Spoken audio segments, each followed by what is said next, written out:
I invite Dr. V. Prakasarao, Global Hindu Heritage Foundation, United States, to come to the stage, come to the dais. Dr. V. Prakasarao is here. Please welcome him.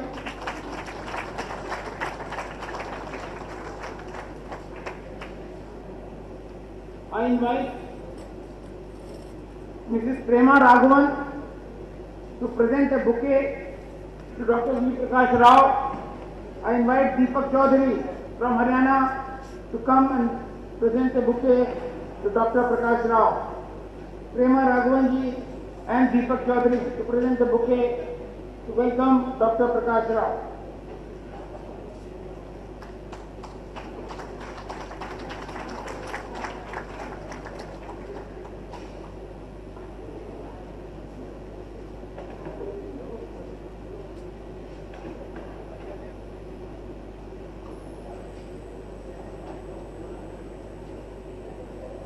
I invite Deepak Chaudhary from Haryana to welcome Dr. Prakasarao. I invite Mr. Swami from Chennai, who tweets by the name Swami Lion, to introduce Dr. V. Prakasarao. Swami to introduce Dr. V. Prakasarao.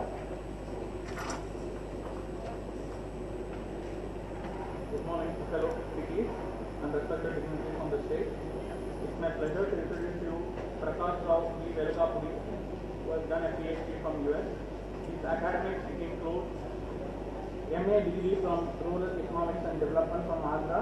He has done MA Sociology from Michigan State University and PhD in Sociology from UCCT. After contributing 36 years of professorship, he has retired in 2006 and is now working on Hinduism activities, and he is one of the founding members of Hindu Temple Society of Mississippi, and he is also president. And during this period, he has worked on a 7,000 feet Hindu temple with Lord Sri Venkateswara and 15 other deities being presided over there. He started his spiritual journey under Sri Ganapati Sachidananda Swamiji of Avadhuta Dattapeetham, and he is the chairman of Datta Yoga Center, United States. He is now the president of Global Hindu Heritage Foundation, started in 2006 by a group of highly professional people in the United States, and is now actively involved in canvassing and raising the Hindu conscience of plight of Hindu temples in India and repealing the Endowment Act. Thank you. Thank you, Mr. Swami. Now I invite Dr. Prakasarao to speak on plight of Hindu temples and repeal of Endowment Act. Dr. Prakasarao.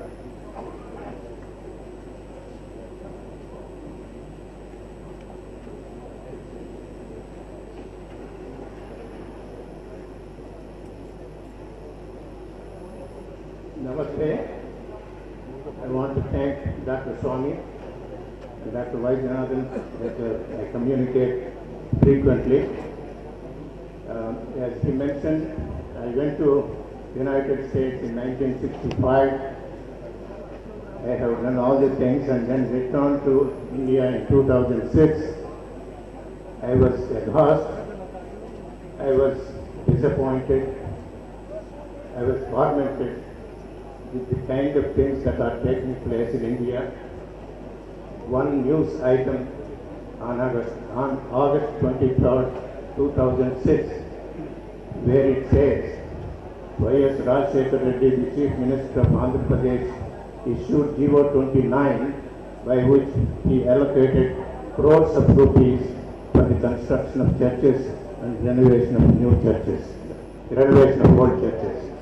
That is what triggered me to start this organization, and immediately I found a couple of people to challenge that particular act, and it was stayed by the High Court.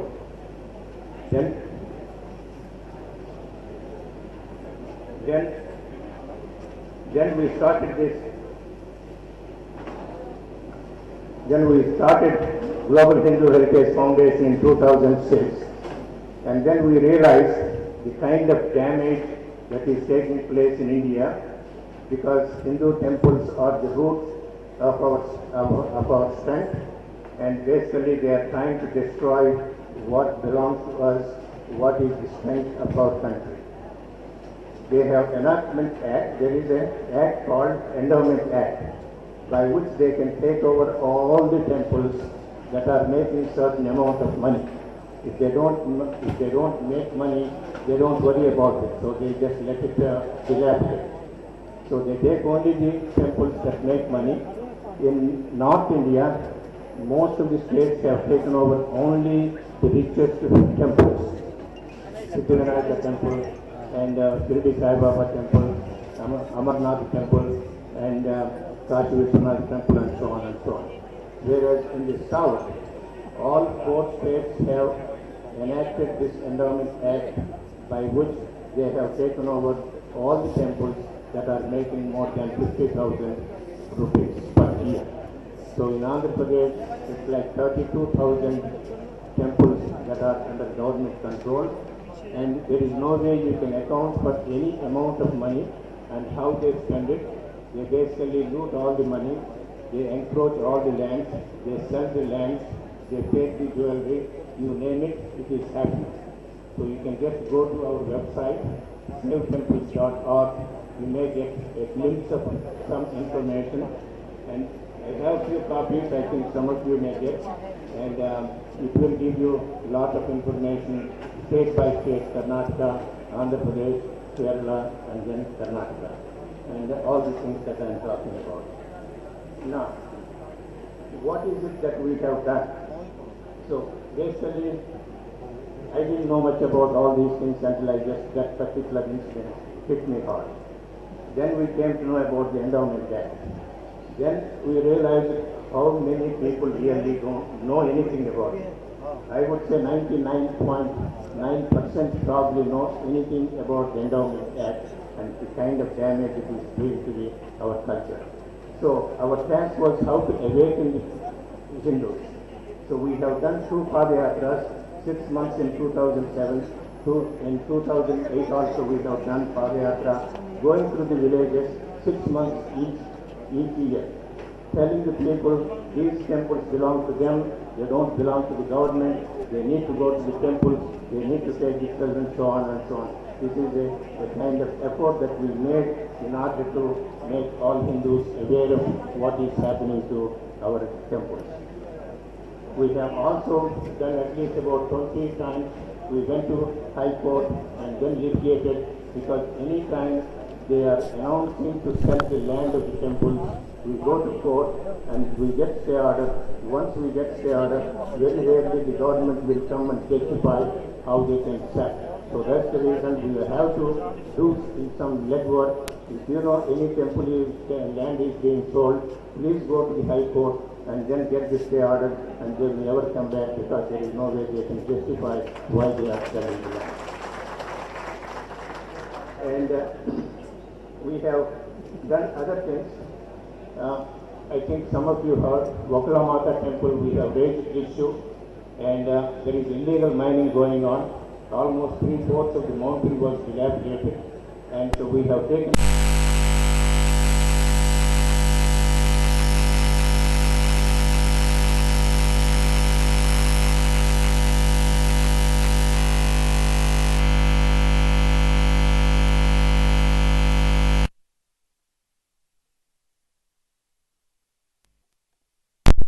in building the whole Vakula Mata temple if the PTD is not interested, since it is in litigation right now, so they said they cannot make a decision at this time.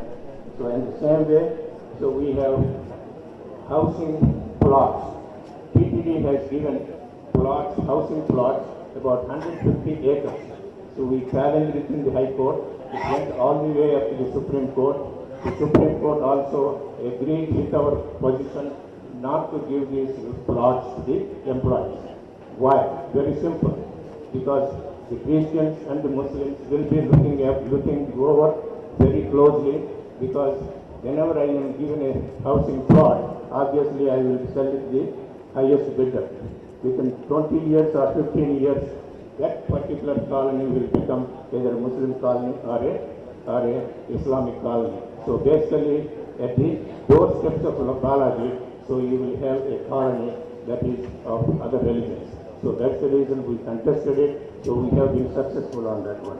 In the same way, I think some of you know, we were the one, DHS is the first one to raise the issue of Islamic University.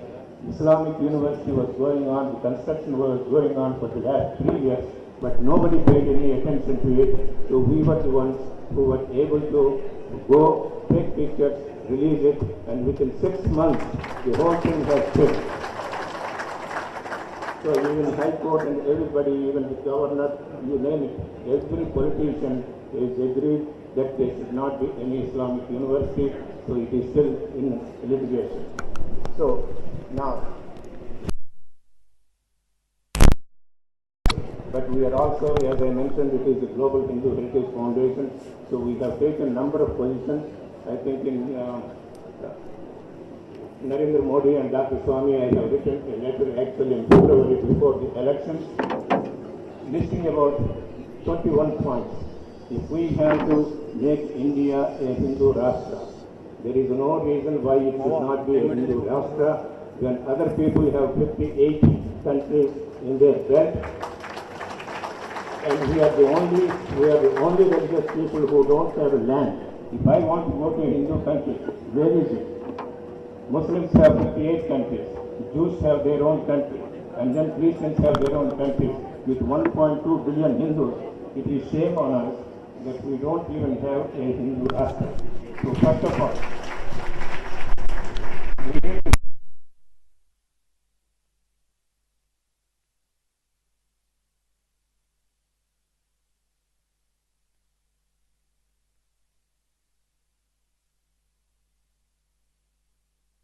will be outdated and outnumbered in the next 35 years. So because if you look at all 58 countries, what has happened to them, once they reach 30%, so you are done. No country has actually able to withstand the rampage of the Muslims once they reach 30%. So keep in mind, if you don't have family planning enforced, in spite of all the efforts Narendra Modi and BJP and everybody will do next 15 years or 20 years, it may be gone overnight. Please keep in mind, these are some of the things that we have been addressing, we have been writing, and we just published one book also. I gave it to Dr. Swami. So, and Hajj subsidy, I have no clue why we need to have it. Hajj terminals, and whereas we go to Sabarimala and all these people just like beasts sleeping on the streets, whereas these people have the air-conditioned houses, and we actually accept it, and we don't even talk about it, we don't even express our voice. It is time we do it immediately. Now the BJP government has come in at least at many states. I think it is the time BJP has taken a more positive approach and make sure they repeal the Endowment Act first.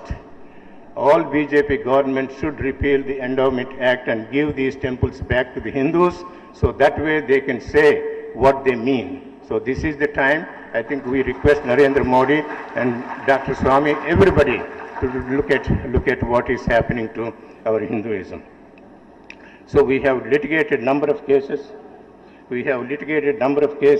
Including Vavasi, and then I filed a case on minarets. Every day, 5 hours, 5 times, Allahu Akbar. I mean, you can't even sleep. I don't know why we wait, why we are just sleeping, why we don't express our opinion, why we don't voice ourselves. You keep listening to this thing every day 5 times, and still you don't act. What is happening to our Hindus? Where is the pride? We have to have the pride. We have to stand for our rights. Otherwise, they will be taken away from all of us very soon. And we also filed a case against the police department for the atrocities committed against some of our Hindus. And finally, just about 1 minute, I will finish it, and about the repeal of the Endowment Act. What is it what we want to see in the repeal? So once the repeal is done, we would request Acharya Sabha to take the lead and see the transfer of these temples from the government to all the Hindus.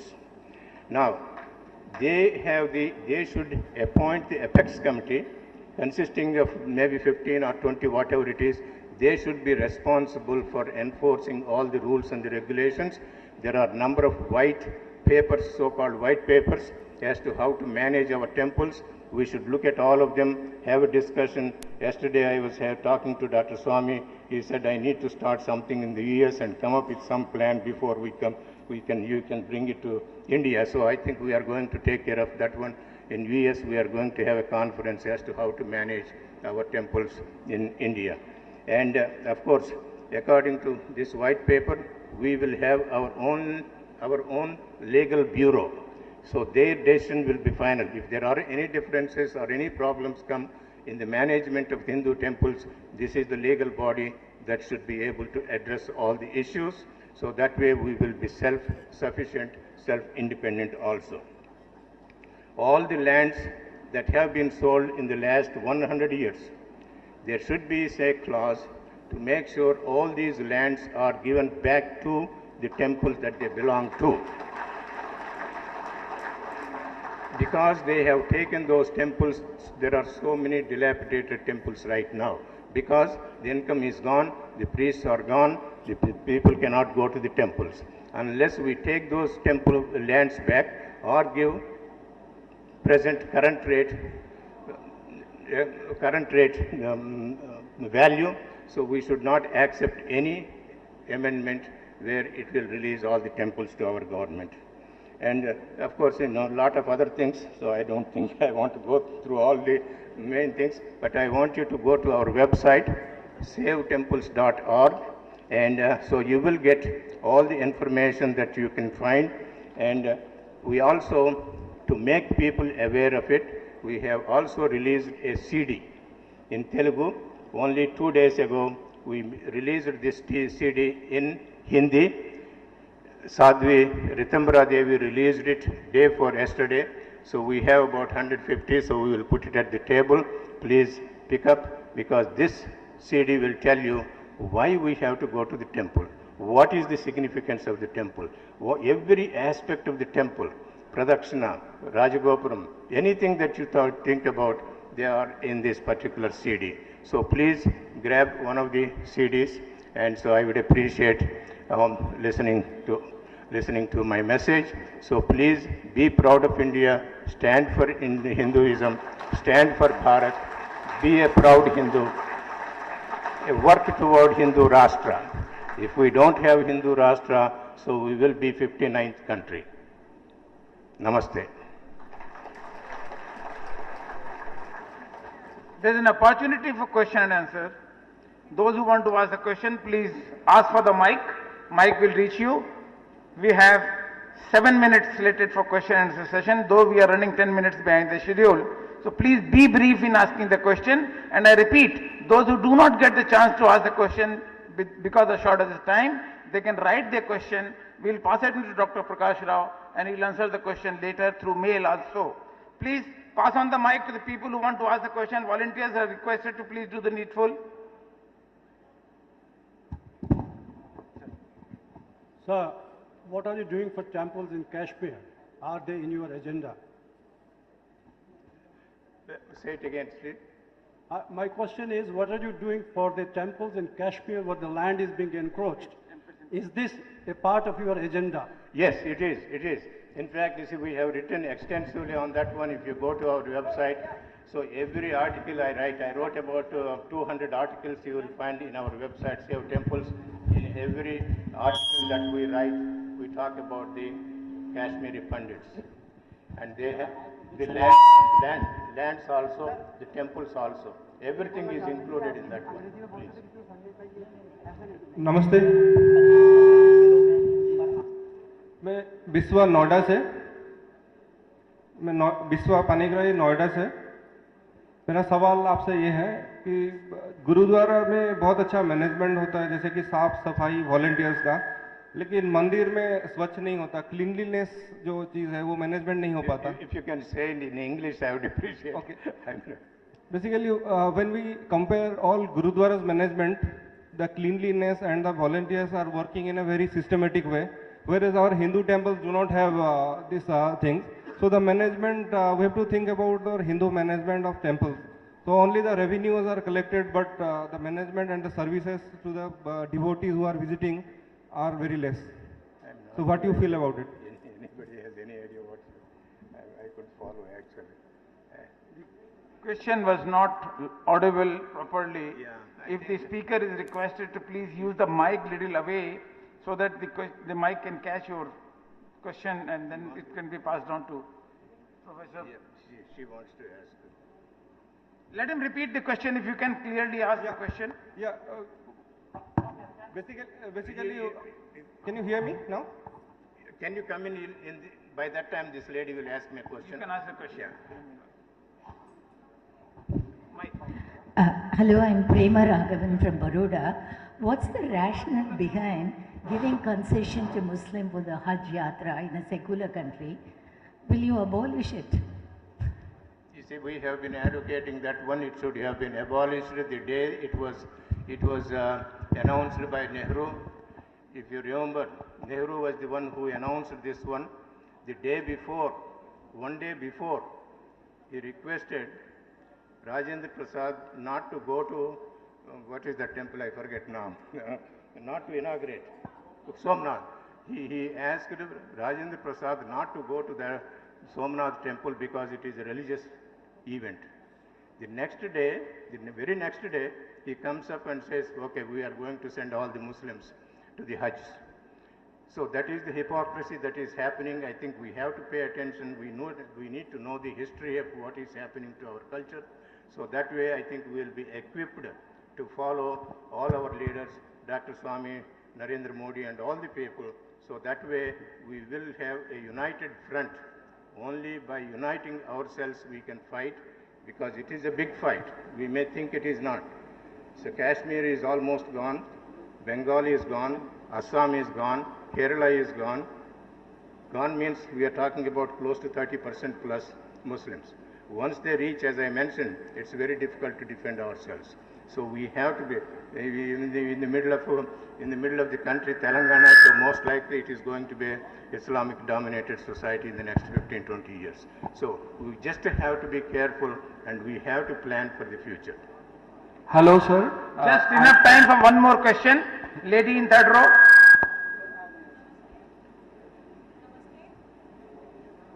Mic is not on.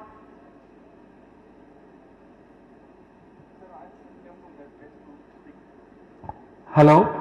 Yeah, I'm Prashant from Delhi.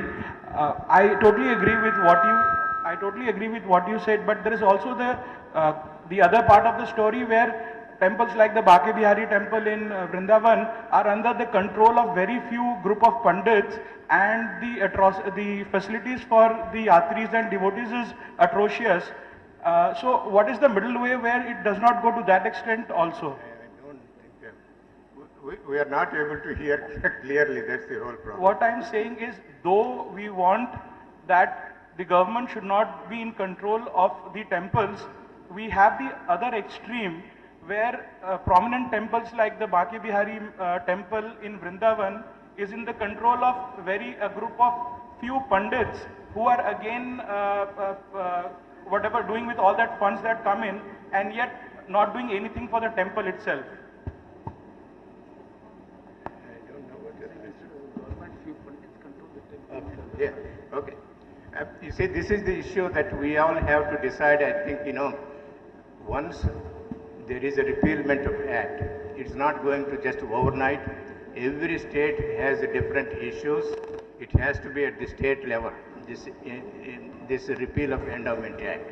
So Uttar Pradesh may have different issues, Andhra Pradesh may have different issues, the South. So I think it has to have an independent discussion for each state and decide what is the best, how best we can use our resources to make sure that we take. Such a horrible, people are spitting, they're throwing things, the outside is so dirty, everything is so bad, the ghats where you take bath and all, I mean, you cannot go. Even being in Andhra Pradesh, I've never visited Tirupati just because of fear of, the bad experience. So unless we do our thing properly, we cannot say that okay we should grow. So I volunteer myself to streamline things. If other people join me, it will be happy. That's a that's a very good question. We have addressed that one about 2 years ago. We requested the endowment minister of Andhra Pradesh to come to Dallas, Texas, because we are not able to communicate in India. So we requested him to come to US. We had 7-hour seminar. We have designated 12 people to take up different topics. So the one that you are talking about is exactly, we have made altogether 100 recommendations. So they could not implement all of them, but this is one of the things we have been even just about 5 days ago. I met with the endowment minister, who is Manikal Rao, that is RSS background and all that. He is very receptive to all these restrooms and the touring facilities. A lot of things are coming. I think you will be able to find little more information in our website, SaveTemples. Whatever we afford, we have been doing it, so we will keep posting all the time in our SaveTemples.org. Yeah. Thank you. Thank you.